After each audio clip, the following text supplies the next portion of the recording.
and the Capra demon. Just so you get some context, we're just at the foot of the bridge here. You can see the red dragon there. We're going to use the basement key on this door here. The basement key was not actually recorded when I picked that up. It's really easy to find though. It is found in front of the big gate that connects Undead Parish to the metal boar area that we went through a few episodes ago. There's a lever and that gate comes up, and the basement key is just right there. It's actually really obvious.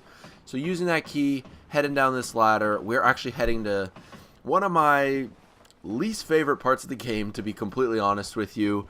Well, actually, this upcoming area isn't too bad. I'm thinking more of the depths, the sewers, all that stuff. Not a big fan of, but that's okay. That's okay. We're trekking onward here. I just wanted to head up this staircase just to open that door because that's a shortcut that leads to the Undead Burg. It's good to just open, you know, all shortcuts that you can find along the way here. It just makes any backtracking that you're going to do or repathing in case you die a lot easier and a lot faster. So the first monsters we're encountering here are the zombie dogs. You can actually lure them into that fire if you're if you want to do that, but they're pretty easy to kill as is. Just be careful of getting hit by them too many times because they can make you bleed. There are some items down here, an NPC as well we're going to be revealing before taking on the boss. So this is actually just sort of an extra area that we're heading to right now in this direction. So we can hear someone behind this door, and you use the residence key that you can buy off of that undead merchant that we saw in episode 1 or episode 2. Thanks, T. This is a sorcery NPC, the first sorcery NPC that you're going to encounter in the game.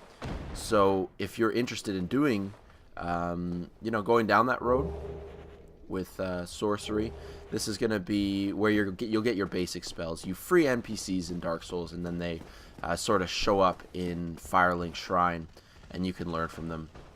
So that's the first NPC. We're actually going to find another NPC in a little bit as well.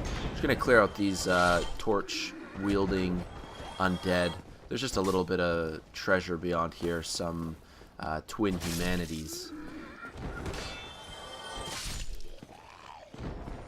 Humanity's always good just to keep on hand. Like if you need to kindle a bonfire, you know, because you need the extra Estus because you're in like a tough area, or if you want to do any kind of co-op or PvP, you need to be in human form, as well as just keeping humanity in your bank there. Like you can see I got 4 humanity banked in the top left.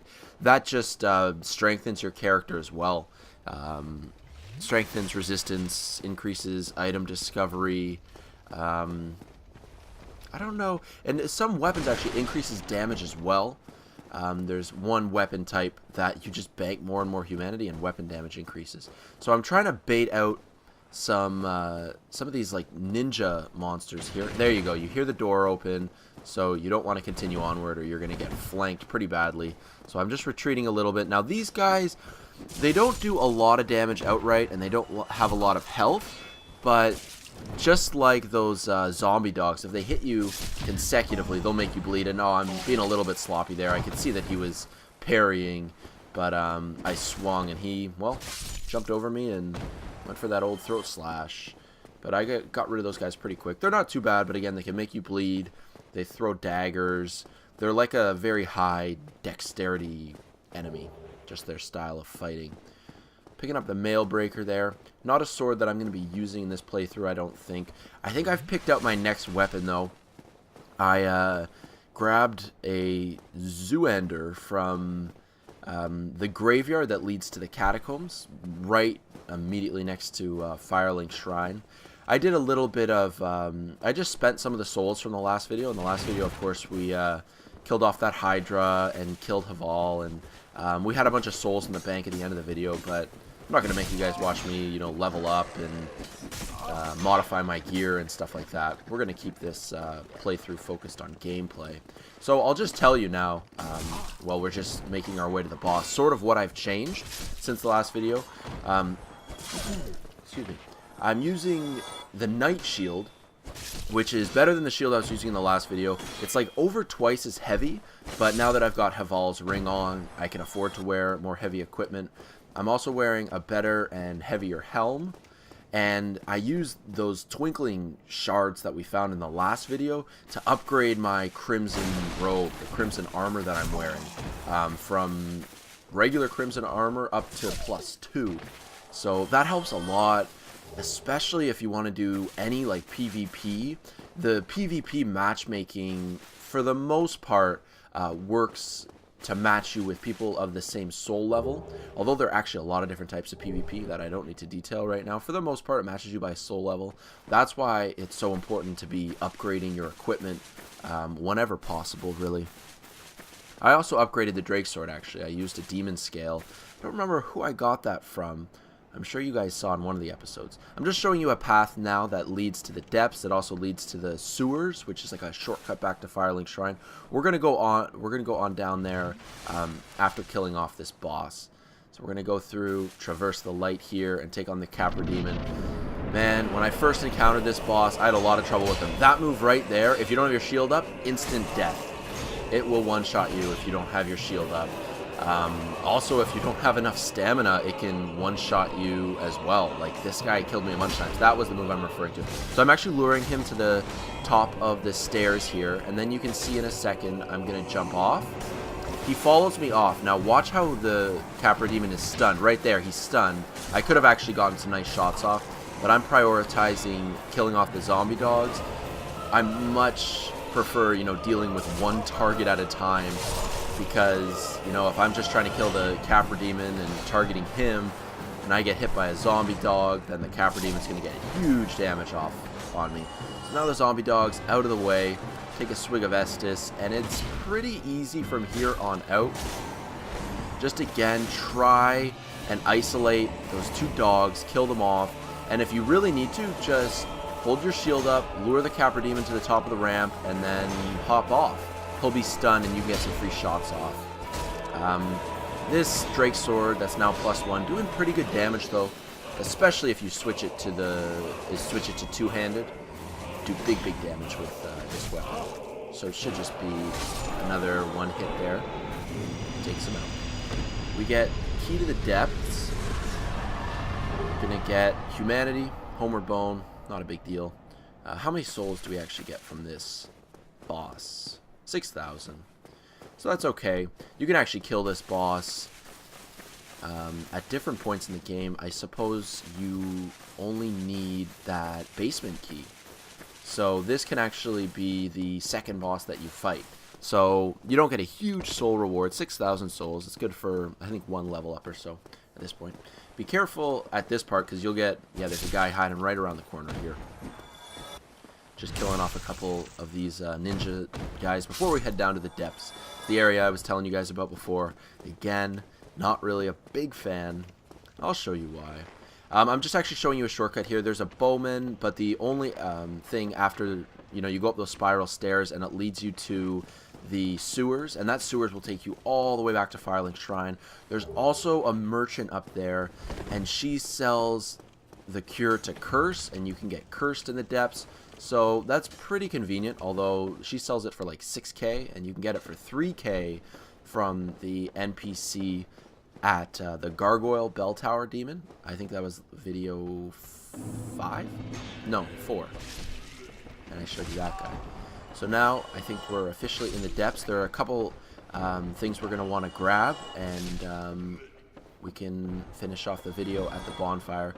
So that was the only boss that I'm going to kill in this video. I'm just going to sort of show you this first section of the depths and an item that you should definitely pick up. There's a shortcut here as well that you can take, but I'm not going to take the shortcut to get to the sewers part because I want to get this bonus item. So I'm killing off these undead here. Just keeping your shield up, always. Dark Souls 101. So there's actually the shortcut right straight ahead there, or right here. You can hop down. You can hop right down there. But instead, we're going to make our way to the stairs, and going to pick up some loot. It's a pretty sweet sword, still one-shotting most things. I'm excited to have enough strength to use my new sword. I've never really used the Zuender before, and it's got like this crushing blow attack that flattens your enemies. So this is, I guess you call him a butcher. He's got a sack on his head, and he doesn't drop the sack for me here. He actually didn't drop anything for me there. Too bad. Pretty easy to kill. He doesn't respawn. This was the item I was talking about, a large ember. So up until this point, I could use Andre the Blacksmith to upgrade my normal weapons to +5. With the large ember, you can upgrade weapons all the way to +10. And, well, if you want to do much smithing, you're going to need that ember. And it's just important near the end game, especially just for upgrading, modifying, ascending your weapons so that they're super powerful. So definitely grab that ember. Now we're just like in the section where the shortcut would have led me to. In this room, we're going to unlock another NPC here. Poor guy trapped in a barrel.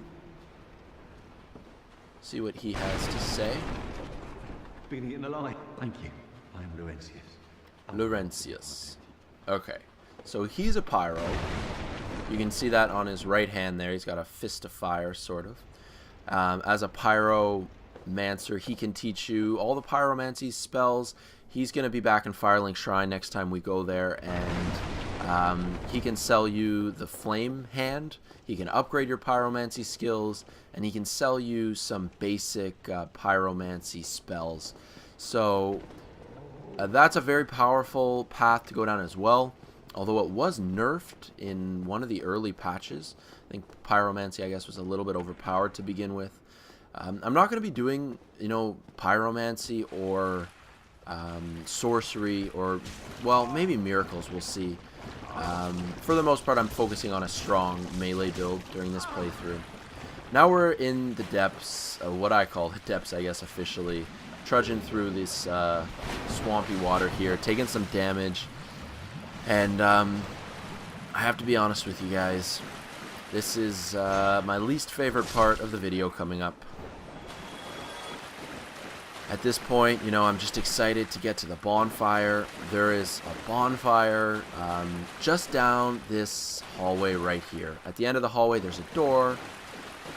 Behind that door is a bonfire. And I see, oh, look at all the little slime blobs on the ceiling. I can just run by. I've done it 1,000 times before. Run down the hallway, do some zigzags. The slime blobs will drop, but ideally they don't land on you. Whoops.